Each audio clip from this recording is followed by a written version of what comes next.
저번 시간에 이어서 부가가치세 보겠습니다.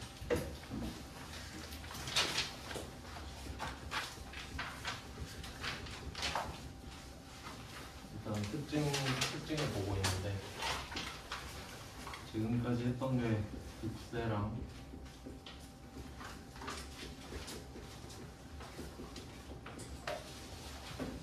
물세 있었고요.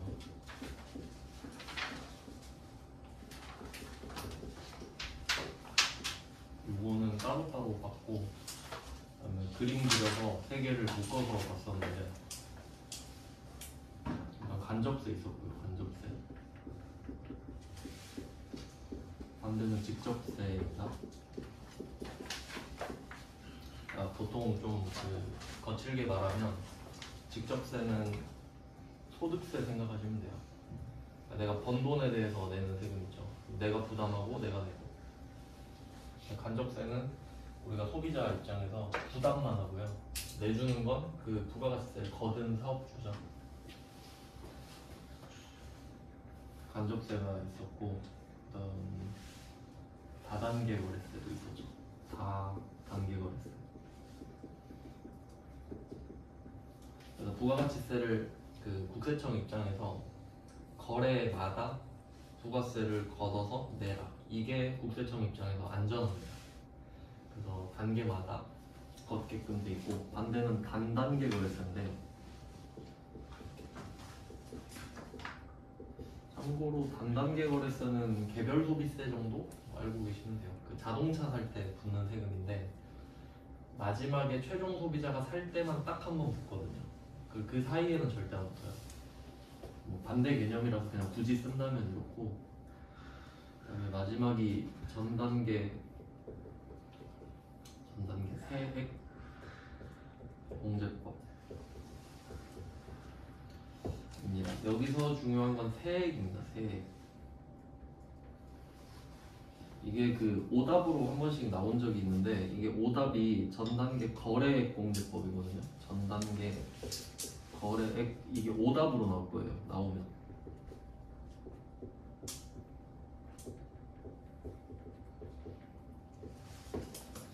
일단 뭐 반대를 굳이 하나씩 쓰자면 이렇게 되거든요. 일단 왼쪽에 있는 게 다 정답들입니다.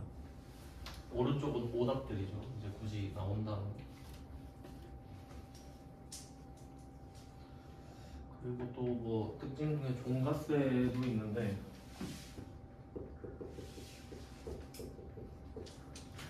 그게 중요한 내용은 아니지만 한번 들으면 계속 기억하실 만한 내용입니다. 종가세는 그 종자가 따를 종이거든요. 그 주종 관계 할 때, 주인과 종 할 때, 종이 따를 종인데 뒤에 가가 붙잖아요. 가는 가격이거든요. 가격을 따라간다 하는 소리인데, 이 부가가치세를 낼 의무는 물건을 팔 때 생기거든요. 내가 1,000원짜리 물건을 팔면 그 1,000원의 10%, 가격의 10%죠. 종가세고요. 반대는 종량세인데,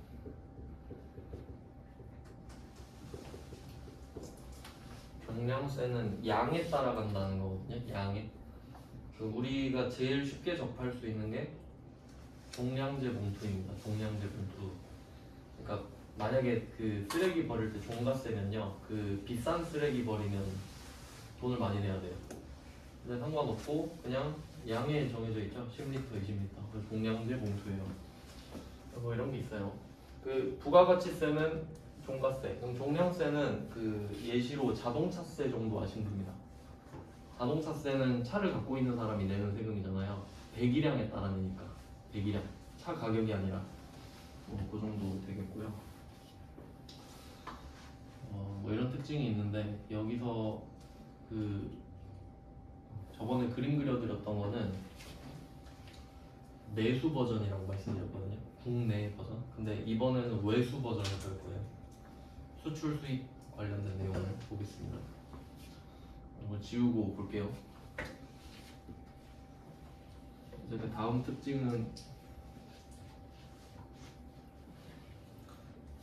다음 특징 이름은 소비지국. 소비지국은 소비하는 나라라는 소리죠. 소비하는 나라. 그러니까 수입국을 말해요. 수출국 말고. 소비지국 과세 원칙이라는 특징이 있습니다. 소비지국 과세 원칙. 수입하는 나라에서 과세를 하는 게 원칙이다라는 겁니다. 그러면 반대는 수입국이 아니라 수출국이겠죠. 반대는 생산지국인데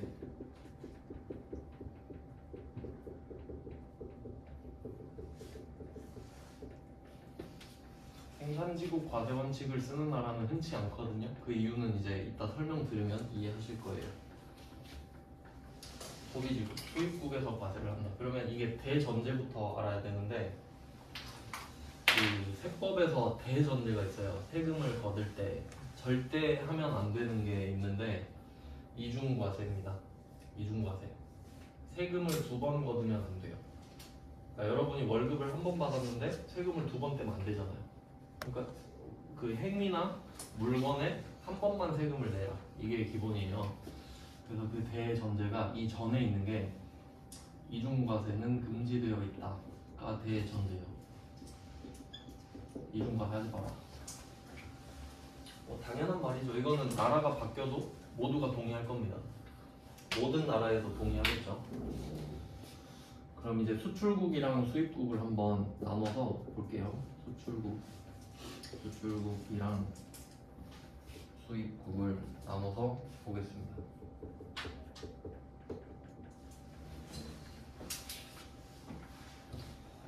이 그림은 뒤에서 자세히 한 번 더 보는데 지금은 그냥 얼개만 잡을게요. 틀만. 수출국, 수입국입니다. 그럼 물건이 수출국에서 수입국으로 가겠죠. 방향은 이렇습니다. 그럼 이제 나라가 다른 거예요. 그럼 이때 수출국에서 수입국으로 가는 거랑 그 저번에 했던 내수 버전이랑 뭐가 다르냐면 내수 버전은 사업자가 몇 명이든 간에 다 한 나라잖아요. 한 나라. 그래서 그 나라가 통제를 할 수 있단 말이죠. 어차피 같은 나라 국민이니까 말을 맞출 수가 있는데 나라가 다르면 그게 안 되잖아요. 둘 다 자기 체면이 있는데 누가 한 명이 이래라 저래라 할 수는 없는 거거든요. 그래서 그걸 좀 생각을 해야 되는데 그럼 물건이 1,000원짜리가 간다고 한번 해볼게요. 1,000원짜리 물건을 수출한다고 합시다. 그럼 1,000원짜리 물건이 가는데 그리고 참고로 그 부가가치세는 나라마다 이름도 다르고요. 세율도 다 달라요. 참고로 일본에는 소비세예요. 그냥 이름 자체가 소비세. 우린 부가가치세. 그리고 우리는 10%잖아요. 세율이. 저기 북유럽 쪽 덴마크, 노르웨이 이쪽은 25%예요. 부가가치세가. 나라마다 뭐 똑같을 수는 없겠죠. 그러면 나라가 다르니까 그 10%랑 25%로 한번 예를 들어볼게요. 수출국이 대한민국이라고 가정해보고 10%의 세율 그리고 이쪽이 뭐 스웨덴 이렇게 해봅시다. 스웨덴이 그 볼보 있고 레고 있고 뭐 그런 나라죠. 이케아도 그쪽인가? 그 H&M 그쪽도 있고. 그러면 이쪽으로 물건을 넘겨요. 그러면 수출국이랑 수입국이랑 이 1,000원에 대해서 둘 다 세금을 걷고 싶을 거 아니에요. 그러면 이때 이 수출국에서 1,000원짜리 물건을 보낸다고 했을 때 나 부가가치세 거들래 하면 뭐 수출업자 A라고 한번 해보면 A한테 말을 하겠죠. 너 나한테 100원 줘. 그럼 과세를 하고 싶으면 그러면 A는 이 수출국에 100원을 냅니다. 그러면 1,000원짜리 물건인데 100원을 낸 상태잖아요. 그러니까 1,100원을 보내겠지. 손해 안 보려고. 그럼 1,100원으로 갔어요. 근데 이 수입국에서 뭐 B가 샀다고 할게요. 그럼 수입국에서 B한테 너 물건 수입했네? 1,100원? 여기에 25% 나도 거둘래. 이렇게 되면 이중과세죠. 1,000원짜리 한 개인데 물건이 하나인데 그리고 가격이 오르죠. 1,000원인데 1,100원에다가 또 25%또 붙는 거예요. 그러면 이거 사는 사람만 호구되잖아요. 그러니까 너네 둘 다 과세하지 마라. 이렇게 된 거지. 그럼 일단 이중과세 금지가 깔리니까 자 둘 중에 한 명만 해라 이거 한 명만 과세를 하세요. 이렇게 가거든요. 그럼 그거를 결정을 해보는데, 그럼 수출국부터 한번 과세를 해볼게요. 한 명씩. 그럼 얘는 1,000원짜리 물건을 10%니까 100원을 걷어요. 그리고 A는 이 물건을 1,100원으로 보내겠죠. 그럼 첫 번째 케이스는 이 물건이 1,100원입니다. 1,100원. 그리고 이 나라에서 팔리고 있는 물건 있잖아요. 이 나라에서도 1,000원짜리 물건이 팔릴 텐데 그 금액이 1,250원이겠지. 여긴 25%니까. 이렇게 두 개가 붙는 거예요. 근데 얘 둘의 가격 차이는 오직 세금 때문이지. 퀄리티 때문이 아닙니다. 세금 때문입니다. 그러면 사람들이 바보가 아니니까 웬만하면 1,100원짜리를 고르겠죠. 그럼 1,100원짜리만 계속 골라. 그러면 이 물건을 파는 이 수입국의 그 회사, 로컬 회사는 국가한테 불만이 생겨요. 왜 싼 물건 사와서 나 장사 방해하냐 이럴 수 있죠. 그러면 국가랑 회사랑 사이 안 좋아지고, 그럼 이 수입국이 수출국한테 또 컴플레인 넣어요. 너 때문에 지금 회사들이 날 싫어한다. 이렇게 돼버리겠죠.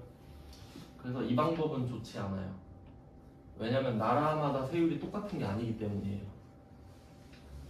그러면 두 번째 케이스는 이번에는 수출국이 과세를 하지 않고 수입국이 한다고 해볼게요. 그러면 수출국은 1,000원짜리 물건을 할 때, 수출할 때 세금을 안 걷어요. 그럼 그냥 1,000원으로 갑니다. 그리고 여기한테 맡기는 거예요. 그럼 이 나라는 똑같이 1,000원짜리 물건이 왔으니까 국내에 있는 물건처럼 1,250원으로 가격을 매기겠죠. 그럼 가격이 똑같아졌어요. 똑같은 1,000원짜리 물건에 똑같은 250원이 붙었어요. 그럼 이제 소비자들은 취향껏 물건을 고르겠죠. 그럼 이제 갈등은 없어요. 그러니까 둘 다 해보니까 수입국이 과세하는 게 좀 괜찮은 것 같다 라는 결론이 난 거지.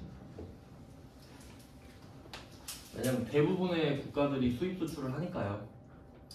그러면 지금은 A에서 B로 넘어가니까 B한테 과세권을 준 거잖아요. 그러면 나중에 B가 A한테 수출할 수도 있죠. 그럼 그때는 B가 양보해주면 되지. 그럼 A한테 네가 해 이거는. 이래야 사이가 좋겠죠. 그래서 기본적으로 수출을 하는 나라들은 소비지국 과세 원칙을 고를 거고, 수입 수출은 서로 소비지국 과세 원칙인 나라들끼리 할 겁니다. 상식이 있다면 그렇겠죠. 그래서 이렇게 결정이 된 거예요. 그러면 이때 수입국한테 과세를 맡기기 때문에 이때 원래 우리나라 부가가치세율은 10%잖아요. 그러면 수출할 때만 잠깐 0%로 바꿔서 보내주는 거예요. 그냥 형식적인 거지, 형식적인 거. 그냥 0% 붙이면 얼마든 간에 빵원이 되잖아요. 그럼 그냥 난 빵원으로 해줄게, 너한테. 그럼 안 걷겠다는 소리죠. 그런 의미가 돼요. 그래서 이게 외수 버전인 거예요. 그러니까 생산지국 과세 원칙을 만약에 고르는 나라가 있다면 그 나라는 일단 그 수입 수출하는 그 시장에서 왕따가 될 거예요. 말이 안 되잖아. 이중과세 돼버리거든요. 누구는 수출할 때, 누구는 수입할 때 이렇게 되니까. 그래서 요거는 그 수출을 전혀 하지 않는 나라에서 뭐 고를 법한 나라, 의미가 별로 없는 방법이죠. 그래서 이중과세를 금지를 하다 보니 소비지국 과세 원칙을 고르게 된 거죠. 그러면 그 소비지국 과세 원칙을 왜 만들었냐라고 하면 이중과세 금지 요건데, 보통 그 지문에서는 보통 좀 어려운 말로 뭐 국가 간의 이중과세 조정 뭐 이런 식으로 나와요. 이중과세 조정 이 정도로 나올 것 같네요. 그러니까 이중과세를 하지 않게 하겠다는 거죠. 방법 자체가. 그래서 이 소비지국 과세 원칙을 하다 보니까 그 결과물이 지금 수출국은 0% 세율을 써야 되죠. 그래서 그 결과 이렇게 결과까지 쭉 가면은 수출국은 0세율을 적용하게 돼요.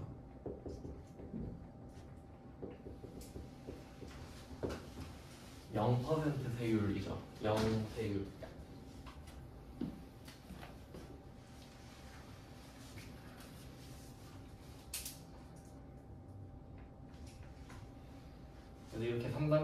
이중과세 하면 안 된다.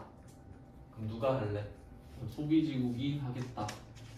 그럼 소비지국이 할 거니까 수출국은 영세율 적용해라. 이렇게 되는 거예요.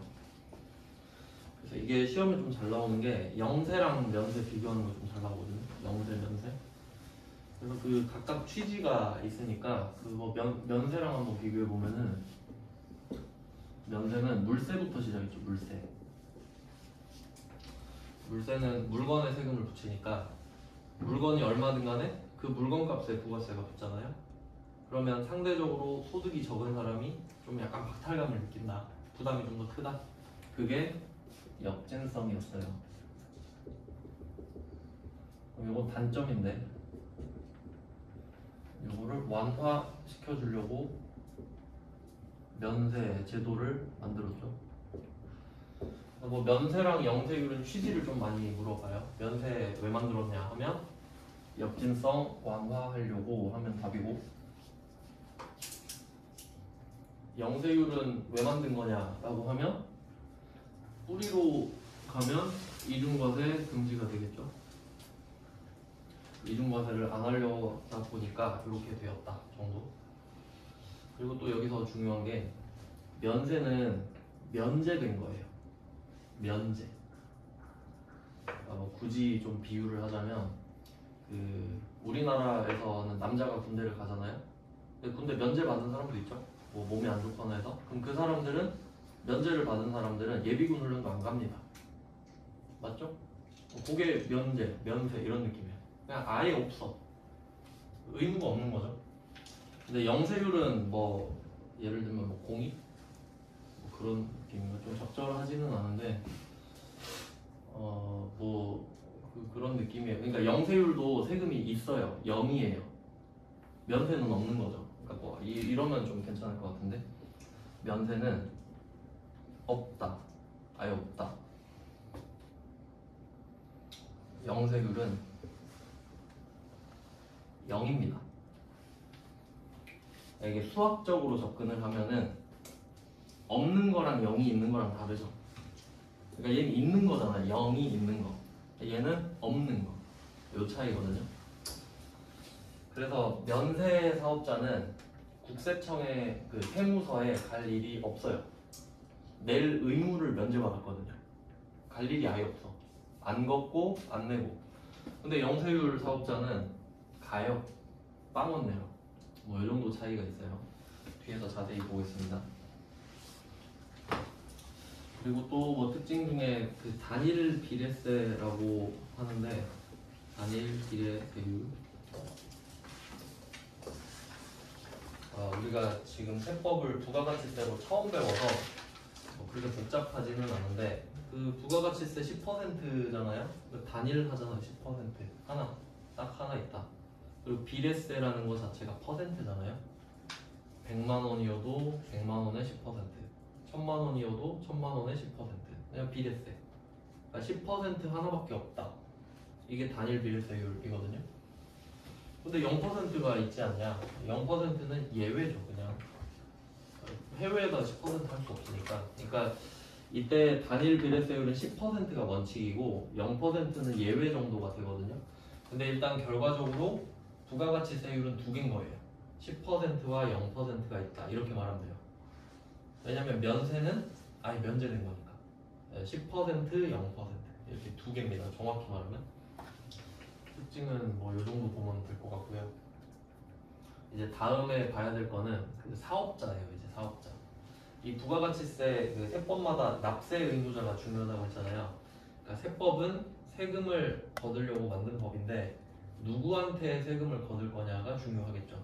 그러니까 왜 누구한테 걷냐 이게 제일 중요한데 그게 사업자란 말이죠. 부가가치세법에서는 그 납세자가 사업자예요. 그럼 이제 사업자를 보겠습니다. 특징들을 봤고요. 지금까지는.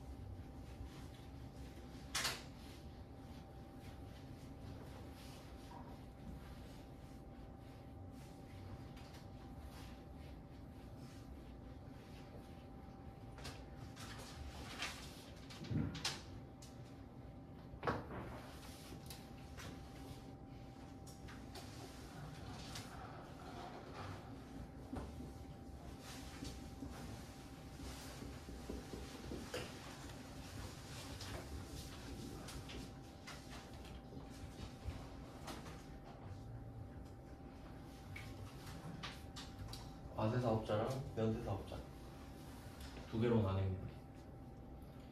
일단 과세라는 말이 중요한데, 과세는 세금을 부과한다는 소리죠. 그러니까 얘한테 세금을 부과해요. 그러니까 국세청이 와서 야, 너 세금 내 라고 하니까 얘는 걷어서 내요. 그러니까 얘가 실질적인 주인공입니다. 과세사업자가. 근데 그에 비해서 면세사업자는 면제해 준 겁니다. 그럼 세금을 안 내는 거예요. 안 걷고 안 내는 거죠. 그러면 면세사업자가 어떻게 되는지를 한번 생각해 볼게요. 제가 저번 시간에 그 면세 물건이 몇 개 있다고 말씀드렸죠. 그 최소한이라고. 그러면 그 물건들이 정해져 있잖아요. 뭐 쌀, 과일, 야채. 그럼 만약에 내가 그 과일 장사, 야채 장사를 하고 싶어요. 그러면 과일, 야채를 파는데 그 과일, 야채가 면세 물건이거든요. 그럼 그 사람은 면세사업자가 돼요. 면세 물건을 팔기로 했으니까. 그러니까 뭔가 뭐 특혜를 받거나 뭐 그런 게 아니라 그냥 내가 어떤 물건을 취급하는지에 따라 결정이 되는 거예요. 그래서 뭐 부가가치세에는 면세 물건이 정해져 있고요. 면세 물건이 있어요. 면세가 아닌 것들 있잖아요. 면세가 아닌 것들이 과세인 거예요. 그 뭐 모든 법의 특징인데, 모든 법의 특징 중에 열거라는 게 있죠. 열거. 법에 나와 있는 것만 해당되는 거예요. 그러면 이것도 면세에 나와 있는 것만 면세인 거죠. 그럼 그게 아니면 과세겠지. 그래서 이 면세에 해당되는 물건을 내가 취급을 한다면 면세사업자인 거고, 그게 아니면 과세사업자가 되는 거예요. 자연스럽게. 모든 게 결정되어 있는 거예요, 이미. 근데 뭐 보통 딱 보면은 이렇게 이름만 들으면 이 사람이 세금을 낼 의무가 면제됐으니까 좋아 보이잖아요. 근데 굳이 의미 부여를 좀 하자면, 저는 그 세법 공부할 때 좀 의미 부여를 해놔요. 그냥 단어, 뜻 이게 아니라 좋다, 나쁘다도 같이 기록을 해놔요. 그래야 좀 공부할 때 편하거든요. 일단 면세사업자는 좀 안 좋다고 생각하시는 게 좀 편해요. 좋은 쪽은 절대 아니에요. 그러니까 평균 아래야. 굳이 좋다, 나쁘다를 따지면 나쁘다에 좀 가까워요. 자, 왜 나쁜지 다 볼 겁니다. 그럼 일단 과세사업자부터 갈게요. 이 과세사업자가 주인공이에요. 왜냐면 그 국세청 입장에서는 세금을 거두려고 법을 만들었는데 세금을 내는 애가 예쁘겠지. 그럼 면세사업자는 뭐 별로 반갑지 않을 거 아니에요. 얘는 안 내는데. 그럼 면세사업자가 왜 있냐 하면 지들이 역진성 완화해보겠다고 면세 만들었잖아요. 그럼 자기가 만들었으니까 책임을 져야지. 그러니까 면세사업자가 있는데 어쩔 수 없지. 그냥 뭐 만들어놨으니까 책임은 져야 된다. 이 정도 수준이고, 과세사업자를 보면은 과세사업자는 두 개로 나눠집니다. 과세사업자는 일반 과세자랑 간이 과세자로 나눠져요. 일반 과세자, 간이 과세자. 어차피 과세니까 당연히 과세가 들어가겠죠. 이 사람들은 세금을 냅니다. 과세니까. 그러면 차이 나는 부분이 일반이랑 간이인데, 뭐 당연히 일반 과세자가 일반적이겠죠. 그러니까 일반이라는 말은 원칙이란 말이랑 같은 거예요. 그냥 뭐 하던 대로 한다. 그러면 간이 과세자라는 말이 있는데, 간이는 그냥 뭐 간단하다, 쉽다 이 정도로 해석을 하면 그 일반의 반대 개념이겠잖아요. 그러니까 일반보다 간단하고 쉽게 과세를 하겠다. 그럼 이유가 뭐냐? 넌 돈을 많이 안 버니까. 뭐 똑같이 할 필요 있냐? 너 돈 많이 안 버니까 그냥 대충 하자, 이런 느낌이거든요. 그럼 일단 대충 한다고 하면은 제대로 하면 많이 걷겠다는 뜻이고요. 대충 하면 뭐 그냥 조금만 형식적으로 걷겠다, 이런 느낌으로 보시면 돼요. 그러면 일단 과세사업자는 세금을 내는 사람인데, 일반 과세자는 원칙대로 다 내는 사람, 거둔 대로 다 내.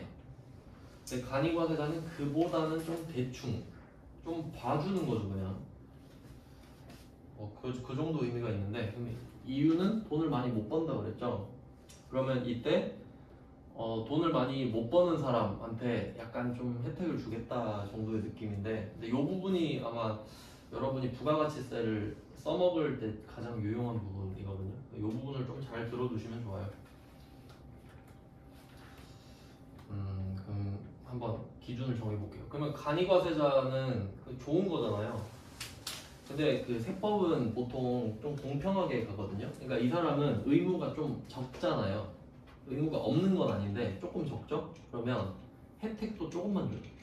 그러니까 좀 밸런스를 맞춰야 일반 과세자가 덜 억울할 거 아니에요. 안 그러면 간이과세자가 혜택만 있으면은 사람들이 다 간이과세자만 하려고 그러잖아요. 그럼 국세청 입장에서 안 좋아지겠지. 그러니까 좋은 거 하나, 안 좋은 거 하나 이렇게 줘요. 그걸 한번 볼게요. 그럼 간이과세자 기준이 있는데, 여기서 과세사업자가 두 개니까 기준을 하나만 정확히 알면 되거든요. 그러면 간이과세자 기준이 딱 있는데, 이 간이과세자 기준이 아니면 일반과세자가 되는 겁니다. 그러니까 기준이 두 개일 필요가 없지. 그 기준은 네 개로 끊어서 보는데, 첫 번째가 직전 연도입니다. 직전 연도 작년이죠. 작년. 지금 기준으로는 2021년이 되겠죠. 그럼 얘가 기준인 이유는 2022년도는 안 끝났으니까 뭐 끝난 걸로 봐야겠죠. 그 다음 두 번째가 공급대가입니다. 공급대가 이 부분이 중요합니다. 공급대가 부가가치세에서 엄청 중요한 명칭인데, 그 부가가치세 체계를 보면은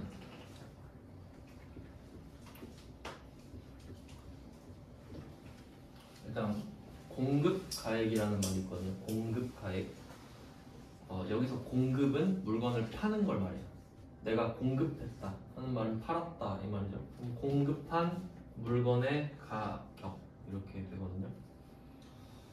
그럼 뭐 예를 들면 1,000원이라고 해볼게요. 내가 1,000원짜리 물건을 팔았다고 할게요. 1,000원짜리 물건을 팔아요.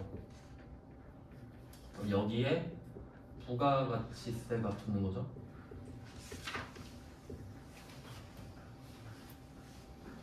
그러면 부가가치세법, 우리나라 부가가치세법은 아까 단일 비례세율 10%라고 했는데, 이 물건을 국내에 팔면 10%, 수출하면 0% 이렇게 되는 거예요. 그러니까 정확히 말하면 세율을 곱해서 더하면 되는 거죠. 근데 지금은 국내 버전으로 해서 100원이라고 할게요. 부가가치세 이렇게 됩니다. 그러면 이때 우리가 판매자라고 하면 내가 파는 물건의 가격이 1,000원이잖아요. 그럼 부가가치세가 100원이에요. 그러니까 나는 이 물건을 1,000원에 팔지만 이 물건을 팔므로써 100원을 낼 의무가 생긴단 말이에요. 그럼 여러분은 당연히 1,100원을 요구하겠죠. 나는 1,000원을 온전히 받고 싶으니까. 그래서 그 받고 싶은 가격이 1,100원 아닙니까? 1,100원. 이게 공급에 대한 대가가 돼요. 난 그 대가로 1,100원 받겠다. 그래서 명칭이 되게 비슷하잖아요. 근데 이걸 외우려고 하면 언젠가 헷갈리거든요. 그러니까 좀 의미 부여를 해서, 공급가액은 내가 공급하는 물건의 가격, 공급대가는 그 대가, 당연히 부가세 포함해서 받아야죠. 그래서 이름이 이렇게 됩니다. 일단 이거 진짜 중요해요. 엄청 많이 나와요. 여기다가 살을 좀 붙여볼게요. 지금 우리 부가가치세법을 배우고 있고요. 그러면 세법은 세금을 걷기 위해 만든 법이다. 그러면 항상 세율이 있고 과세표준이라는 게 있어요. 과세표준. 이것도 되게 중요한 말인데, 과세표준.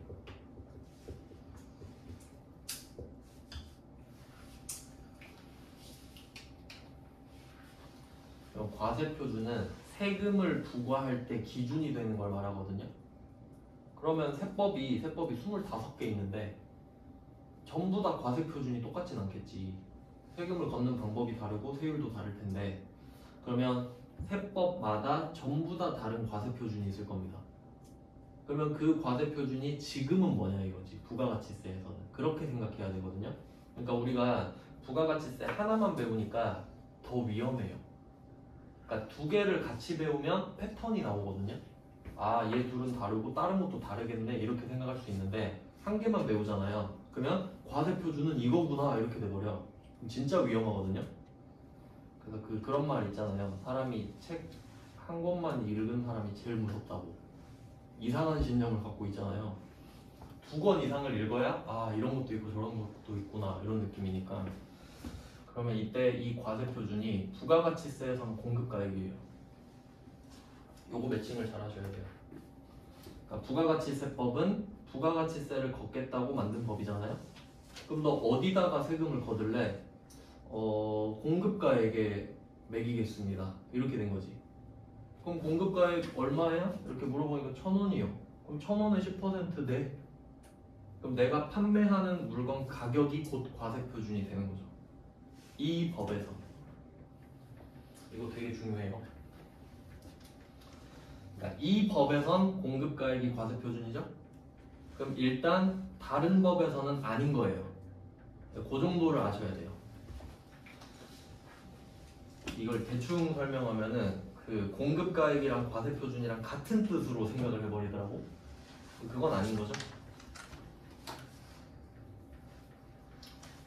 그러니까 뭐 예를 들면 과세표준이 약간 이런 느낌이에요. 과세표준이 강사야, 강사. 그러면 여기 B강의실인데 B강의실의 강사는 저고 옆에 C강의실의 강의장은 저기 노인교육학과장 이렇게 되는 거거든요. 그러니까 뭐 다 다르잖아. 명칭만 똑같고. 네, 이렇게 됐습니다. 그러면 그 예를 하나 더 들어드릴게요. 예시. 아까 제가 자동차세 말했잖아요. 자동차세는 종량세라고 했죠. 양에 따라 붙는다고. 그러면 자동차세는 과세표준이 뭐냐? 배기량. 배기량이 크면 세금을 많이 내요. 배기량이 적으면 세금을 적게 내요. 왜냐면 과세표준이 배기량이거든요. 그러니까 종량세지. 그러니까 이렇게 다 이어지는 거예요. 과세표준이 배기량이니까 종량세인 거고. 그럼 부가가치세는 과세표준이 공급가액이잖아요. 그럼 종가세고 이렇게 되는 거예요. 그러니까 두 개 정도는 알아야 패턴을 잡아요. 그래서 자동차세는 과세표준이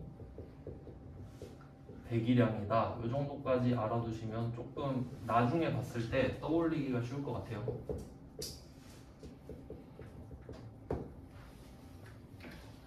이 말은 그 자동차가 비싼 차가 있고 싼 차도 있잖아요. 그러니까 그 출고 가격에 세금을 매기는 게 아니란 소리지. 배기량으로만 때립니다. 네, 이렇게 돼요. 그래서 결론은 기준이 공급 대가다.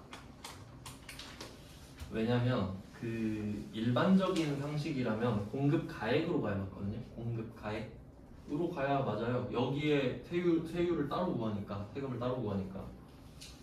자, 그러면 일단 공급 대가라는 걸 알았어요. 되게 중요한 개념입니다. 그러면 공급 가액은 공급 대가 다 적어볼게요. 공급 가액은 과세표준이고 퍼센트로 치면 100%인 거예요. 내가 파는 물건 가격의 100%지. 공급 가액은 과세표준도 100%고. 그럼 부가가치세는 뭐 10% 또는 뭐 0%도 있을 수 있겠죠. 지금은 10%라고 할게요. 그럼 공급 대가는 자연스럽게 110%가 되겠죠. 지금은 10% 쓴다고 했으니까.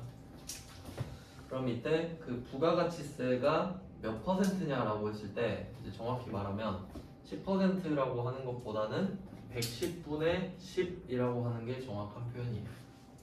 110분의 10. 예를 하나 들어볼게요. 뭐 여러분이 올리브영 가가지고 5,000원짜리 뭐 샀다고 할게요. 5,000원짜리. 그러면 영수증을 딱 봐요. 영수증 받고 보면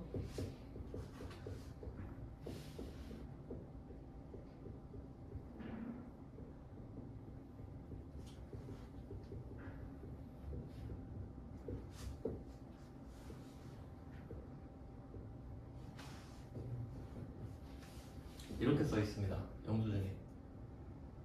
여러분은 이 물건이 4,545원이고요. 부가가치세 455원을 부담한 거예요. 뭐 납세는 안 하지. 그럼 이때 그래서 5,000원이 된 거거든요. 이렇게 되는 거예요. 그러면 여기서 부가가치세가 몇 %냐라고 했을 때 10% 이러면 안 되지. 110분의 10 이렇게 해야지. 110분의 10. 한 91% 뭐 그 정도 되죠. 정확히 말하면은 뭐 8.9% 이렇게 될 거예요. 대충. 그래서 110분의 10이라는 게 중요합니다. 110분의 10. 그래서 이게 그 나중에 공식으로 한 번 더 말씀드리는데 공급 대가만 알고 있을 때 여기서 공급 가액을 알고 싶을 수도 있잖아요. 이게 기준이니까. 그럼 얘가 110이고 얘가 100인 거잖아요. 그러면 이거 110을 1.1로 나누면 돼요. 얘가 1.1배잖아요. 100%에. 그러니까 얘를 역추적해서 나누기 1.1을 하면 얘가 나오지. 얘가 1.1이니까. 뭐 그런 패턴이에요. 그러니까 퍼센테이지를 알고 계셔야 돼요. 그러니까 예시를 하나를 정확히 알고 있어야 돼. 이론만 알아서는 적용이 좀 어렵거든요. 그래서 예시를 하나 드리는 거예요. 아니면 숫자가 좀 복잡한 것 같으면 5,000원, 5,000원, 500원, 5,500원 이렇게 해도 되지. 그런 건 좀 쉽잖아요. 근데 실제로는 아마 여러분이 이런 가격을 많이 보실 테니까 뭐 이런 예시를 하나 알고 계시면 좋고. 네, 이렇게 돼요. 그래서 공급 대가가 기준이다 라는 게 포인트입니다. 그 다음에 세 번째는 금액인데 금액은 8천만 원입니다. 8천만 원. 8천만 원 미만. 이하가 아니고 미만.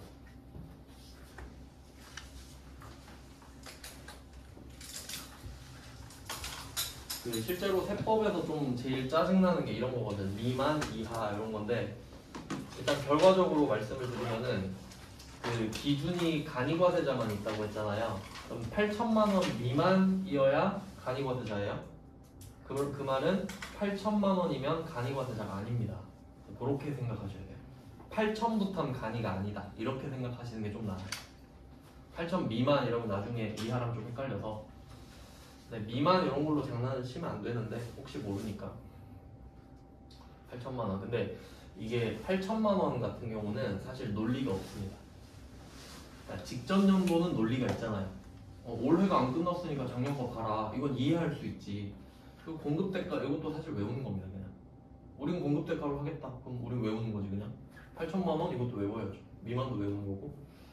그 다음에 네 번째 포인트가 개인 사업자입니다. 개인 사업자.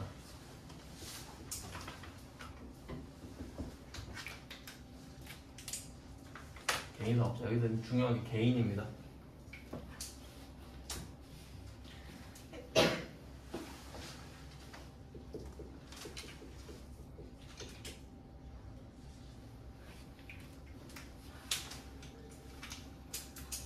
개인 사업자 반대편은 법인 사업자가 있어요. 법인 사업자. 뭐 차이는 대강 알려드리면 개인 사업자는 내 통장 있죠. 내 통장. 내 통장이 곧 자본금이고 그 통장으로 사업을 합니다. 그러니까 그 통장을 가지고 내 이름으로 사업을 하니까 개인 사업자예요. 그러니까 개인 자체가 사업체가 되는 거죠. 개인 사업자. 근데 그에 비해서 법인 사업자 같은 경우는 그 처음에 그 배 사는 거 했었잖아요. 10억짜리 배. 그 10억짜리 배가 주식회사라고 말씀을 드렸는데 그 배를 만든 거예요. 그러니까 내 이름으로 사업을 하는 게 아니라 배를 만들어서 그 배 이름으로 사업을 하는 거죠. 그러니까 삼성전자 생각해보면 삼성전자는 사람이 아니잖아요. 근데 삼성전자라는 회사를 만들었잖아요. 설립등기를 해서. 그러면 그때부터는 법적인 사람이거든요. 그러니까 법으로 인정하는 사람에서 법인이에요. 그럼 그게 다르지, 법인 사업자. 근데 요거는 그 지위를 아셔야 되는데 개인이고 법인이고 이게 중요한 게 아니라 법인은 작정하고 만들었잖아요. 그러니까 좀 더 우수하다고 봐요. 그러니까 너네는 작정하고 만들었으니까 세법도 알아서 할 거고 뭐 노무도 알아서 하겠지 뭐 이런 믿음이 있다는 거죠. 그러니까 조금 더 혜택을 안 준다 정도 생각하시면 돼요. 법인 너는 알아서 할 거잖아 이런 느낌. 근데 개인은 그런 건 아니잖아요. 모두가 세법 알고 사업하는 것도 아니고 회계 배우고 하는 것도 아니기 때문에 조금 안쓰럽게 봐요. 그 정도 아시면 됩니다. 그러니까 이거를 한번 분석해 보면은 간이과세자가 될 수 있는 사람은 개인 사업자밖에 없어요. 개인 사업자로 한정돼 있잖아요. 좀 반대로 생각해 볼게요. 법인 사업자는 일반 과세자예요. 무조건입니다. 법인 사업자가 있대. 그러면 그 사람은 매출 상관없어요. 공급 대가가 얼마든 간에 상관없이 그냥 일반 과세자예요. 왜냐면 간이과세자가 아니니까. 개인 사업자가 아니니까. 이렇게 되고, 그 다음에 개인 사업자 중에서는 직전 연도 공급 대가 8천만 원 이상인 사람이 일반 과세자가 되겠죠. 그러니까 일반 과세자는 두 부류가 있는 거지. 첫 번째 법인, 두 번째는 8천 넘는 개인. 이렇게입니다. 뭐 그렇게밖에 없죠. 그러니까 세 등급으로 나뉘잖아요. 이렇게 정리가 돼요. 그러니까 이 기준을 알아야 일반 과세자를 할 수 있죠. 그러면 이것도 좀 써먹으려면 실제로 저는 엄마가 개인 사업을 하고 있기도 하고 동생도 뭐 사업자 등록했다고 하더라고요. 그래서 이거 좀 알려줬는데 모르면 좀 돈을 날릴 수도 있어요. 금액은 좀 편하게 해볼게요. 공급 대가가 8천이잖아요. 그럼 계산하기 쉽게 7천으로 해볼게요. 7천. 공급 가액 7천. 부가가치세 700 이렇게 해볼게요. 대충 요 정도로 기준을 잡아보는 거지. 그러면 어떤 사람이 물건을 7천만 원어치 판 거예요. 그럼 이 사람은 부가가치세까지 7,700을 걷었겠죠. 그리고 공급대가 7,700이죠. 그래도 이 사람은 간이과세자입니다. 그러니까 요 정도 느낌을 받아야 된다고. 그냥 8,000 이러면 감이 안 와요. 7,000이면 얼마짜리를 몇 개 팔아야 될까 이런 느낌이지. 12개월로 나누고 이런 느낌. 그러면 8천만 원을 기준으로 잡아놨는데, 근데 또 참고로 아셔야 될 게 이게 코로나 때문에 금액이 높아졌는데 그 전에는 4,800만 원이었거든요.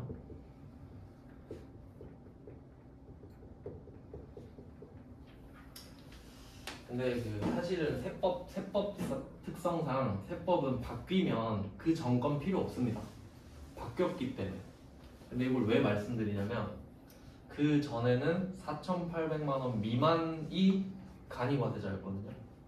그러면 지금 일단 간이과세자의 스탠스는 혜택을 받는 입장이에요. 세금을 다 내진 않거든요. 그럼 옛날에는 4,800만 원 미만이었는데 지금은 8,000이잖아요. 근데 어차피 4,800이든 8,000이든 우리는 외워야 돼요, 이걸. 그러니까 뭐 논리가 없잖아요. 4,800, 8,000 뭐지? 이렇게 되는 건데 중요한 건 방향이에요. 방향은 이해를 하는 거예요.